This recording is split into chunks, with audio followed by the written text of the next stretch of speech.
The studio lights burned bright, throwing warm gold across the table as the audience buzzed with that electric, pre-show excitement the view always generated when a major Hollywood figure walked in. Bryan Cranston, calm, composed, and radiating the polished humility of a man who had mastered fame instead of being consumed by it, strode onto the set with his usual gentle confidence. The applause was thunderous. A few people even rose to their feet. Bryan smiled, giving a little half-bow, the kind he always used to deflect overwhelming praise.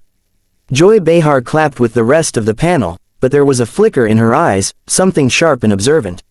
She'd read the prep notes. Bryan had recently made comments in an interview about sensitive actors and the me-first mindset in modern Hollywood.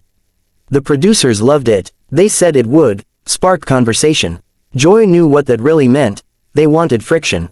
And friction always, somehow, landed on her shoulders.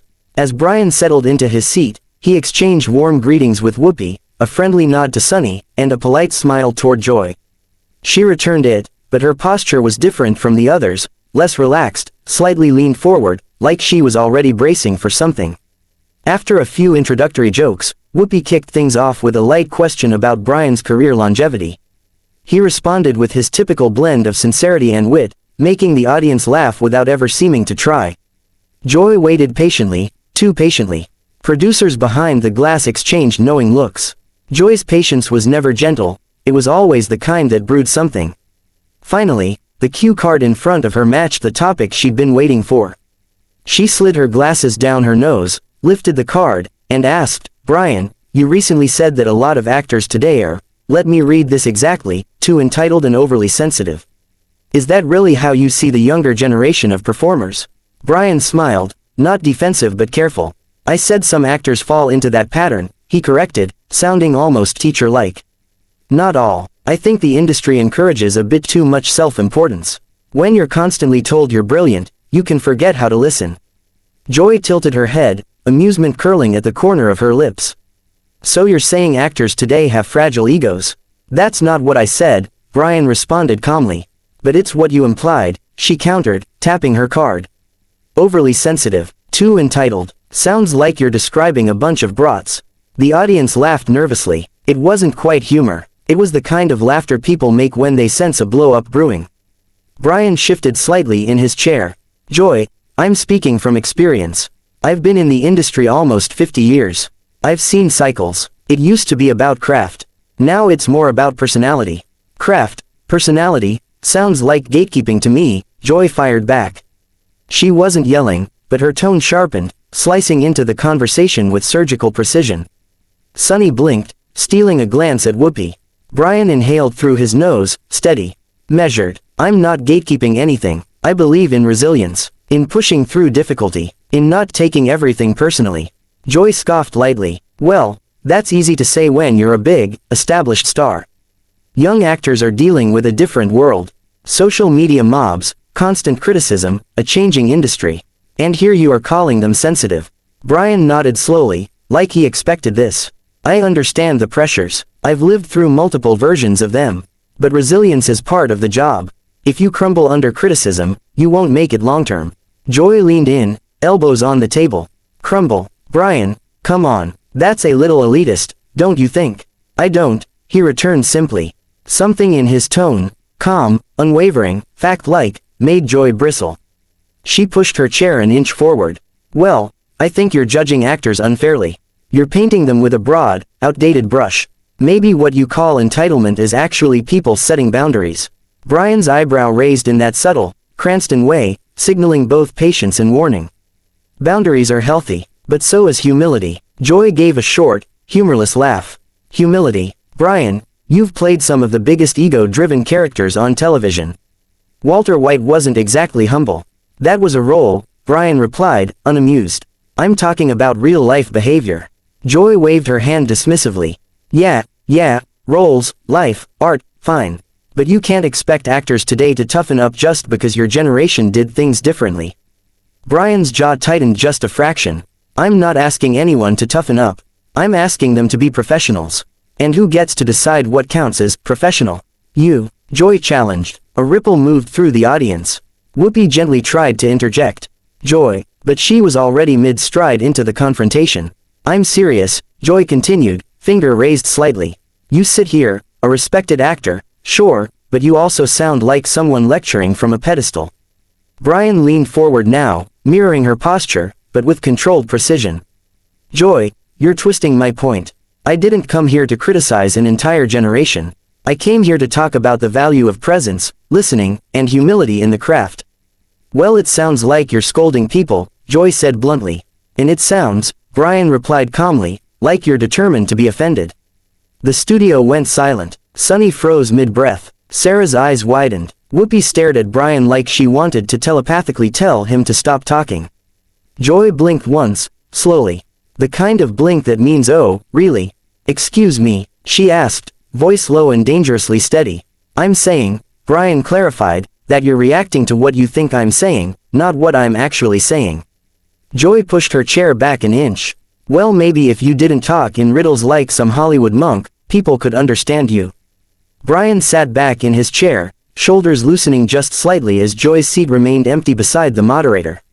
The cameras were still rolling, the producers scurrying behind the scenes, and the live audience shifting uncomfortably, whispering like a wind moving through tall grass.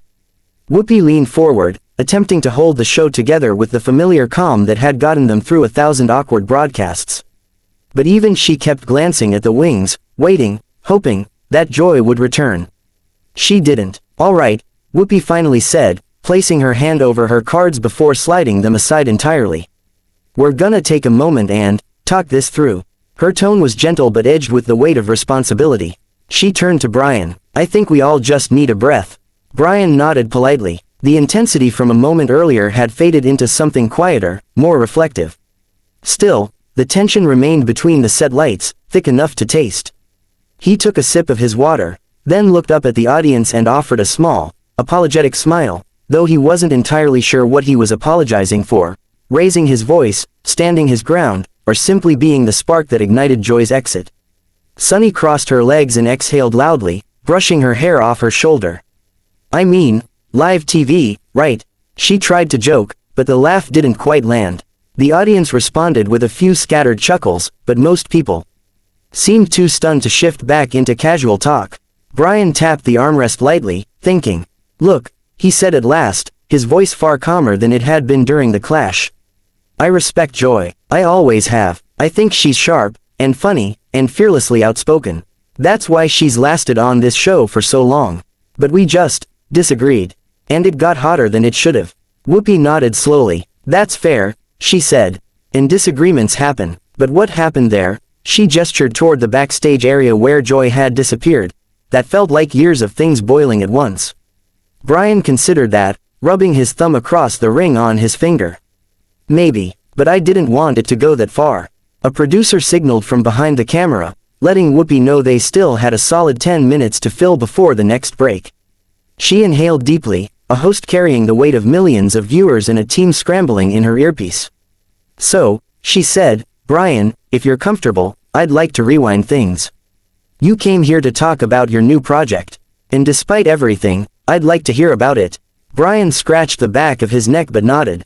Sure, absolutely. As he began to speak again about the series he was promoting, a personal project exploring moral ambiguity, which ironically sounded like the very theme of the argument he just had, the audience slowly relaxed. His tone was smooth again, thoughtful, humble, the Bryan Cranston everyone expected. Yet every few minutes, he'd glance in the direction Joy had gone, as if expecting her to burst through the doorway with another pointed question or sarcastic jab. But Joy didn't return, and backstage, she wasn't pacing or cooling off. She was packing up her belongings, brushing off the assistant who nervously shadowed her with apologetic whispers. She moved with decisive hands, like someone sealing the last box before moving to another city. Her heart still hammered, but it wasn't anger anymore, it was something tidier, quieter, frighteningly clear. What am I doing here? She had asked herself the moment she left the stage, and the question lingered now like an echo she could finally hear. On stage, Bryan finished describing the emotional core of his project. The audience applauded politely, though the energy hadn't fully returned. Whoopi gave him a sympathetic smile, one veteran performer to another. Well, she said, I appreciate you staying with us through all that. These moments aren't easy. Bryan gave a genuine grin. Hey, live TV, right? This time the audience laughed for real. Even Whoopi cracked a smile. Before the segment could wrap, a producer hurried to the co-host table and whispered something into Whoopi's ear. Her expression flickered, surprise, then disbelief, then resignation. "Oh," she said quietly. Then she straightened her cards, even though the segment was nearly over. We have an update from Joy." Every breath in the room tightened. Whoopi swallowed, then read from the small folded note handed to her. "Joy wants us to know she's heading home for the day," she said carefully. "And she'll make a statement about the situation later." Sunny blinked. A statement? Bryan's eyebrows lifted. The audience murmured like a wave rolling through a bay.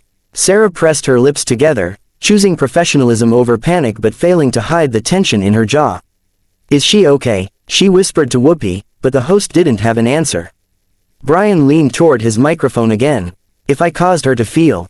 "You didn't," Whoopi cut in gently. "It's not about you." "Not entirely." Bryan hesitated, then nodded slowly. He seemed relieved, yet conflicted, as if he had opened a door that revealed a room he never meant to enter. The segment closed on a strained but composed note, and the director finally called for a commercial break. The second the cameras cut, crew members hustled onto the stage, the room buzzing again with the frantic shout-whisper energy unique to shaken television sets.